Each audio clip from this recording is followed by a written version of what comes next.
Paulo Coelho തൻ്റെ alchemist എന്ന പുസ്തകത്തിൽ പറഞ്ഞിട്ടുണ്ട്, നിങ്ങളുടെ ആഗ്രഹം അതിതീക്ഷ്ണമാണെങ്കിൽ അത് നിവർത്തിക്കുന്നതിന് വേണ്ടി ലോകം മുഴുവൻ നിങ്ങൾക്ക് വേണ്ടി ഇങ്ങനെ ഒരുക്കിക്കൊണ്ടേയിരിക്കുമെന്നാണ്. എന്നെ സംബന്ധിച്ച് പറയുകയാണെങ്കിൽ അത് 100% ശരിയാണ്. എൻ്റെ അനുഭവങ്ങളല്ല കഥകൾ കേൾക്കുമ്പോൾ ചിലവർ പറയും അതവൻ്റെ ഭാഗ്യമായിരുന്നു പറയും. കൊച്ചിൻ എയർപോർട്ട് എന്തിനാണ് വന്നതെന്നറിയോ? നിങ്ങൾക്ക് പറയാം കേരളത്തിൻ്റെ ആകാശം തുറക്കാനാണ്, കേരളത്തിൻ്റെ ബിസിനസ്സാണ്. അല്ലെന്ന്, അതെനിക്ക് വേണ്ടി ഉണ്ടായതാണ്.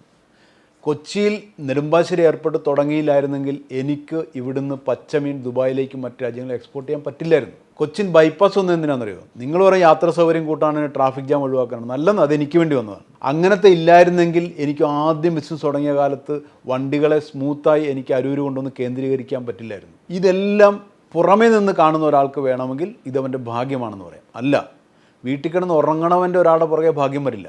ഭാഗ്യം വരുന്നത് നമ്മൾ എന്തിനോ വേണ്ടി കഷ്ടപ്പെട്ട് ബുദ്ധിമുട്ടി അതിയായി ആഗ്രഹിച്ച് നടക്കുമ്പോൾ ലോകം ഒരുക്കി തരുന്നതിനെയാണ് നമ്മൾ ഭാഗ്യമെന്ന് പറയുന്നത്. അതുതന്നെയാണ് പൈലോ കൊയ്ലോ പറഞ്ഞിരിക്കുന്നത്. നിങ്ങളുടെ ആഗ്രഹം അതിതീക്ഷ്ണമാണെങ്കിൽ അത് നിവർത്തിക്കുന്നതിന് വേണ്ടി ഈ ലോകം മുഴുവൻ നിങ്ങൾക്ക് വേണ്ടി പ്രവർത്തിച്ചു കൊണ്ടേയിരിക്കും.